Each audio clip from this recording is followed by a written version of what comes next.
Good day mga ka-sports natin dyan. Creamline Cool Smashers versus kupunan naman ng ating boss Dina Wong, ang Choco Mucho Flying Titans. Alam nyo ba na sila nga ay maghaharap na rin? Pero ito ay isa sa mga magiging mahigpit na tunggalian na kakaabangan natin dahil nga defending champion dito ang Creamline at silver medalist naman ng nakaraan conference ang Choco Mucho. Naging mainit noon ang kanilang salpukan at inabot pa nga ito madalas ng 5th set. At ngayon, makabawi naman kaya ang Choco Mucho dahil nga sa sunod-sunod na pagkatalo nga ng Creamline. Eto naman ngayon, ang Choco Mucho ay isang beses pa lang silang natatalo. Nasa number 1, standing nga sila ngayon pagdating sa PVL. At makakalaban nga nila ang kanilang sister team at sure tayo na punong-puno nito ang arena sa salpukan nga ng Creamline versus nga ng Choco Mucho. Pero alam nyo ba na kahit sabihin natin na malakas ngayon ang Choco Mucho ay kayang-kaya silang pataubin ng Creamline? Bakit ko yan nasabi mga ka-sports? Well, eto na nga ang ating pag-uusapan ngayon kung saan nga kahit may sisirundi na ang Choco Mucho ay titiklop talaga sila sa Creamline. Pasintabi sa mga fans dyan ng Choco Mucho, pero ito nga ang katotohanan. Alamin kung bakit mananalo ang Creamline. Pero bago ang lahat, subscribe ka muna. I-click ang ating notification bell para lagi kang updated sa lahat ng issue sa volleyball. Susunod na!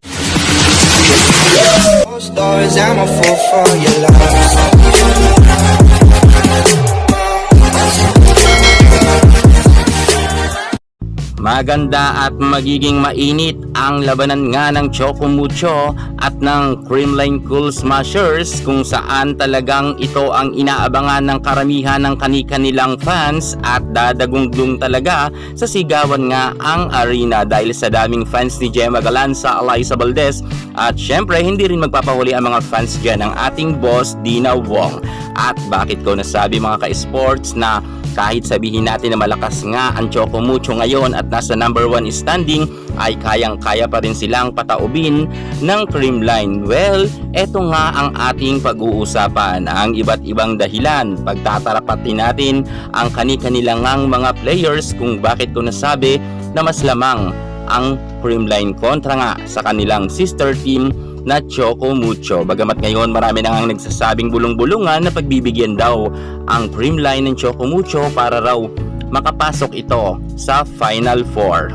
Pero walang bigayan dito dahil ito talagang katotohanan, lamang ang Creamline. Unahin na muna natin dyan ang kanilang mga setter.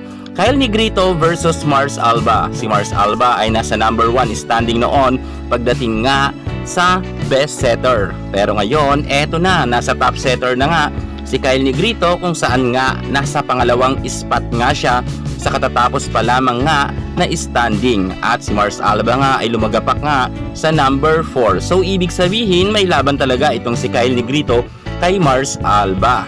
Pero susubukin talaga yan si Kyle Negrito dahil minsan talaga ang alat talaga ng kanyang mga set. Pero sa tingin ko naman ay talaga makikipagpukpukan to dahil kailangan na kailangan talagang manalo ng Creamline para nga sila makapasok sa semi-final. At good news nga to para sa mga fans nga ni Kyle Negrito or ng Creamline sapagkat nga umangat na nga ngayon sa standing sa top setter itong si Negrito dahil nasa rank number 2 na nga siya. Happy ngayon ang mga fans nga ni Kyle dahil madalas man siya i-bash pero pinapatunayan niya naman na karapat-dapat nga siya bilang sa top setter. At narito naman puntahan natin ang kanilang mga middle blocker.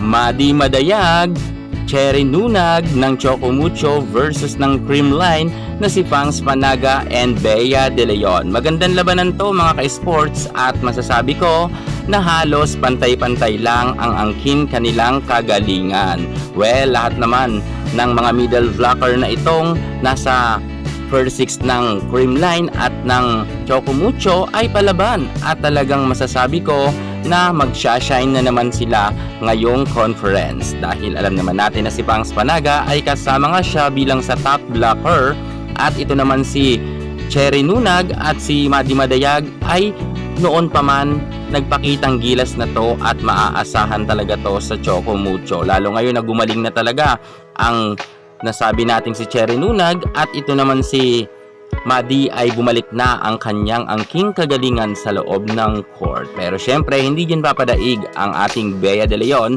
na galing nga dati noon sa Choco Mucho na ngayon ay nasa Creamline na. Dito talaga magpapakitang gilas itong si BDL dahil ang nakaraan nga ng games nila ay si BDL nga ay pumalo lang naman sa 12 puntos ang kanyang score. Nakipagpukpukan talaga itong si BDL, so ibig sabihin maganda talaga ang magiging labanan. At kung ako inyong tatanungin kung sino ba ang masalamang sa middle blocker ba ng Choco Mucho or ng Creamline, masasabi ko na patas ang laban. Well, depende na lang yan sa kanilang mga setter. Ngunit masahataw dito ang Choco Mucho dahil magaling si Alba na setter. Pero sana sa time na yan ay medyo mabigyan rin ni Kyle Negrito, si Panaga at si Bea para humataw naman sila at makapagbigay ng malaking ambag na score. Pero maganda talagang laban yan at dikitan talaga ang kanilang laban sa game na yan dahil same sila na magaling na mga middle blocker. Dumako naman tayo sa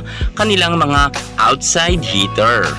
Gemma Galanza versus sa Darna naman na si Cici Rondina. Ang dalawang Darna nga na ito ay pinagtatalunan kung sino ba talaga ang mas magaling. Well, marami naman silang napatunayan na sa kanilang karera pagdating sa larangan ng volleyball at si Gemma Galanza ay nauna na talagang Darna yan. Subalit ngayon, marami nagsasabi na mukhang naungusan na siya ni Cici Rondina. Alam natin na magaling naman talaga si Cici sapagkat naging MVP naman siya, ngunit hindi rin natin maitatanggi na ng mga nakaraan conference si Gemma Galanza naman ang namamayagpag at siya naman noon ang unang tinaguriang MVP sa PBL. Well, kung para sa inyo sino talaga ang mas magaling bilang Darna nga, ang Darna ba ng CCS or ang Darna naman ng Choco Mucho, kayo na lang bahalang humusga. Pero syempre, kung ako inyo yung tatanungin ay halos pantay naman talaga silang magaling dahil nga hindi sila katangkaran, subalit mataas lumipad at syempre mga palaban sa loob ng court at kapwa nga sila sikat pagdating sa larangan ng volleyball. Dumako pa tayo sa dalawa pang magaling na outside spiker nila. Isa Molde naman versus sa ating Pinom superstar Alyssa Valdez. Alam naman natin na malaki talaga ang kalamangan ng superstar na si Alyssa. Bukod sa kanyang kasikatan ay clutch queen pa nga itinagurian ito pagdating sa PVL. Pero hindi rin natin maitatanggi na si Isa Molde bumalik na rin ang kanyang angking kagalingan at nakikipagpukpukan na rin to pagdating nga sa loob ng court.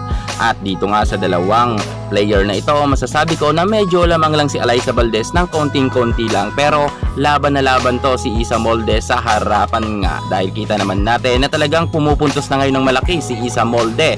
Katulad yan ng nasa UAAP siya, bumalik na nga ang kanyang kagalingan ngayon, samantalang si Alyssa Valdez ay hindi pa 100% solid pa ang kanyang lakas sa ngayon. Pero alam naman natin na pag sa mga crucial game talagang maaasahan to si Pinom superstar Alyssa Valdez. Kung kaya pagdating nga sa dalawang harapan na ito, lamang talaga si Alyssa kay Isa Molde. Pero syempre, depende na rin yan sa mga set nga ni Kyle Negrito kung maganda ba ang kanyang pagkakaset. Kung hindi to the moon ang kanyang pagkakaset, check tayo na talagang dadami ang score ni Alyssa Valdez at sana wag lang lagi kay Tots Carlos ibigay ang bola. Paikuti naman ni Kyle Negrito para nga makahataw naman ang kanyang ibang mga spikers. So, sa dalawang players na magaling na ito, masasabi ko na lamang si Alyssa Valdez. Dumako naman tayo sa kanilang opposite hitter. Eto na nga ang salpukang Honey Royce Tubino versus Tots Carlos. Dito na nga tayo magkakatalo pagdating nga sa posisyon na ito sapagkat nga naglabas nga ng statement ang Choco Mucho na kung saan nga ay pagpapahingahin muna itong si Kat Tolentino dahil meron daw itong tinatamong minor injury. At dahil dyan, si Honey Royce Tubino nga ang bababad nga sa posisyon na mababakante. Alam naman natin na ang posisyon nga na opposite hitter ay kayang-kaya yan ni Honey Royce Tubino. Kahit saan mo to iposisyon ay talagang palaban naman itong si Tubino. Pero syempre, kung ikukumpara natin siya kay Tots Carlos, mas marami ng experience si Tots Carlos pagdating nga sa championship battle. At higit sa lahat mga ka-sports, mas marami ng awards si Carlos kumpara kay Tubino. Kung saan talagang dito nga nanganganib ang Choco Mucho na matalo nga ng Creamline. Pero marami naman usak-usapan mga ka-sports na mukhang talagang sinadya daw di umano pagpahingahin muna pansamantala itong si Kat Tolentino para nga mapagbigyan nga itong Creamline. Ano sa tingin nyo mga ka-sports? Pagbibigyan ba talaga ang Creamline ng Choco Mucho para ba makapasok ang Creamline sa semifinals dahil nagaganib talaga ang Creamline. Kung sakasakaling matalo sila ng PLDT ay 50-50 na talaga sila sa semifinals.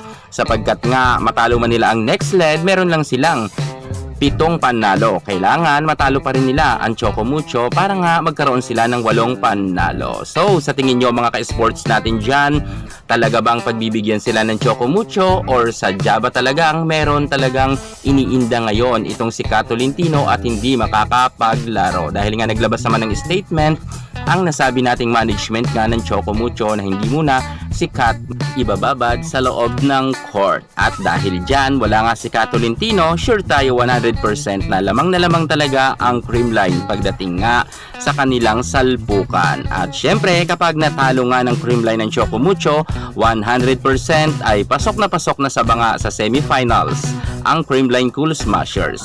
Sa tingin nyo, ano ba talaga ang nangyayari? Pinagbigyan ba o may laban talagang magaganap? Yan muna ang pinaka-latest natin sa mundo ng volleyball. At syempre, comment naman kayo sa baba.